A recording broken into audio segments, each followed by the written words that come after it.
This book is full of spiders. 2 hours prior to Outbreak.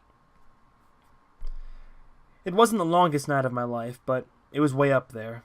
I've had my share of terrified, sleepless nights, and I've developed a pretty good survival system involving nothing more than mental alertness, exercises, positive thinking, and amphetamines.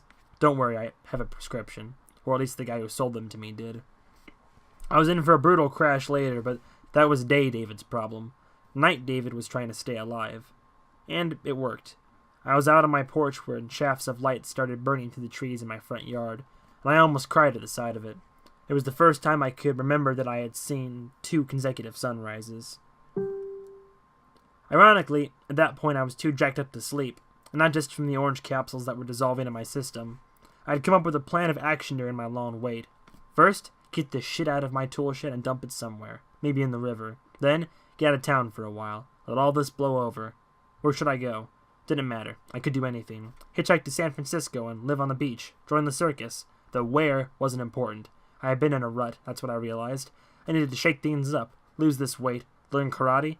Wait, did I accidentally take 4 of those pills instead of 2? Wow. It seemed like a good time for a shower. My laundry basket was still overturned. I lifted up a few inches and stuffed all the clothes I was wearing under there. I made my way into the bathroom. Molly barked. She was staring at the door I had heard a car pull up. I heard credence, and I took a look through the curtains revealing John's old Cadillac. Thank Christ. Footsteps on the porch. I yelled, "Don't open the door! I'm naked! Give me 1 minute!" The door opened behind me. I turned and was face to face with Frankie Burgess. Frankie opened his mouth. A thin stream of liquid squirted out as a greeting. I had the thought to throw up an arm to shield my face from whatever it was, but before the muscles could twitch into action, there was a bang and a bluish flash. I felt the floor hit me in the back. I stared at the ceiling, ears ringing, vaguely realizing the stuff Frankie spat at combusted in midair with enough force to knock me on my ass. I blinked, dazed. Frankie stepped over me. He was carrying what looked like several red and white grocery bags in each arm. He went into the bedroom.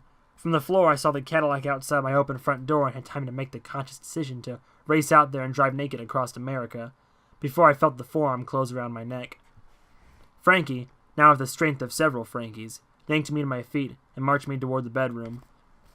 Molly barked. She bounded toward us, past us, out the door, into the yard, into the distance, barking the whole way. She was not going to get help.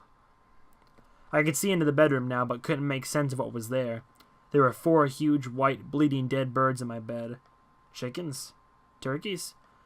I was trying to puzzle through the situation. Were these birds for me? Like a gift or an offering? They were laid out and dripping blood on my sheets, like some Aztec sacrifice on an altar. I said, thank you for the turkeys, Frankie. Is your name still Frankie? Shut up. Frankie's voice was muffled, like he was talking around a mouthful of food. He held me in place, both of us watching the bed intently for... what? Frankie's arm, the broken one, felt weird. Something long and dry snaking around my torso. I didn't look down. Movement on my bed. The sheet was rippling, like somebody had poked their fingers up from under the mattress and was wiggling them. Several somebodies. Dozens of fingers. I heard fabric rip. A slit formed in the sheet, and a tiny version of one of those spiders, no more than 2 inches long, crawled out. It went right for the nearest turkey. It was quickly joined by another, and another. Within seconds, my bed was swarming and writhing with dozens of the spider larvae, like maggots on a slab of meat. With every ounce of strength and adrenaline and terror I could muster, I twisted out of Frankie's grasp and spun toward the door. I made it into the living room before Frankie tackled me. I twisted around and from a position flat on my back, punched him in the face as hard as I could. It felt like I broke my hand. He shrugged it off and pinned my arms, his legs straddling my chest. I looked right into his eyes and saw the gaping stare of a terrified young man. He was hissing something at me, a whisper from deep in the throat. He leaned his face down close to mine. I couldn't make out the words. They were just choking sounds like an old man on a respirator. He leaned close. I could smell his breath. "They are everywhere," he hissed. "Do you understand me? They are everywhere." "Frankie, can you hear me? Get off me!" Then I saw it. When Frankie opened his mouth, I was looking at the spider. Its tongue, where Frankie's tongue used to be, behind his teeth. It had simply taken over the lower half of his skull. I pictured the way its legs were able to glue itself into my shoulder and shuddered. The spider was a part of Frankie now. Maybe the spider was Frankie at this point. Running footsteps on the porch. Frankie and I both looked and saw John hurl himself to the front door. I screamed, "John, it's a breeder!" John didn't stop. He hurtled the coffee table while screaming, "Your key! I need your shed key!" Shed key? What was he doing? Borrowing my lawnmower? "Listen," Frankie hissed, focusing back on me. I realized he was trying to talk through his parasite and struggling to do it. "They're everywhere. It could be anyone. Do you get it? Anyone." Frankie screamed. A long, segmented thing came out from his mouth, out from the parasite hiding within. It looked like a black earthworm, but longer, with a little spike on the end like a scorpion's tail. I was expecting the thing to come down and sting me or something. Instead, it curled up toward Frankie's own eye. Frankie screamed again. The worm thing plunged into his eyeball. I heard a small engine rev to life from outside the house. I had the crazy thought I'd see John racing around the house with my lawnmower, screaming, "Thanks for letting me borrow this," before throwing it in his car and driving off. Blood dripped down on me from Frankie's punctured eye. His hands found their way to my face and throat, clawing at me mindlessly, fingers trying to pry open my mouth. The engine sound was in the house now, deafening. A shadow fell over us. John. Something in his hands. Something loud. The engine sound revved to a mechanical scream, then bogged down as if with effort. There was a sound like carrots in a blender. Wetness rained down on me. The blurred metal teeth of a chainsaw ripped through Frankie's neck. John worked the machine down, rocking it back and forth as it tore through spine and muscle and tendons. His hands streaked with red. Frankie's head fell free from his shoulders, his wet hair bonking me in the face. The rest of his body held itself above me for a few seconds, then pounded down on me with dead weight that knocked the air from my lungs. The saw shut off, and I could hear John yelling questions at me. His hand appeared on Frankie's shoulder, and together we rolled the corpse off me. I sprang to my feet, looking down at my body in disgust. I looked like an infant somebody had inexplicably taken to an all-you-can-eat rib night. John said, "You, all right?" I sprinted to the bedroom door and slammed it shut. I struggled to catch my breath and said, "My bedroom! It's infested with baby versions of those spider things. They're all over my bed, eating turkey. My bed, John. They were in my bed. Larvae, this whole time. We gotta do something." "Did they eat your clothes?"